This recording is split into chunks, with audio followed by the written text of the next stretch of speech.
Žijeme v štáte, kde mladý človek nemá šancu zarobiť na vlastnú budúcnosť.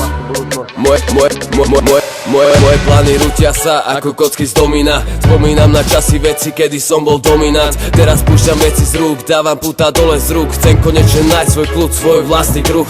Už nestačí mi kľud, ja sa potrebujem hýbať. Ľudí, čo som spoznal, budete mi chýbať. No ja chcem inak žiť, ja nesom z tvojho stáda. Neber ma takisto, ja nesom malé mláďa, čo keď žije bez mami, sa vo svete stráca. Moje meno drepo, druhý meno práca. No nechcem byť ten, čo prácou čas stráca. Zas nechcem byť ten, čo sa v čase vracia. Potrebujem žiť život podľa seba. Nechajte si názory, tie vám môžem jebať. Prečo robím na druhých, keď oni nerobia? Prečo to robia ľuďom a pracovitým rodinám? Prečo je tento štát takýto skurvený? Pracovitým ľuďom piču a cigánom odmeny. Nesom žiadny rasista, ale toto je Slovensko. Bielý človek zarába, aby skurvý syn mal na kreslo. Kopačku na temeno, čurákom našej vlády.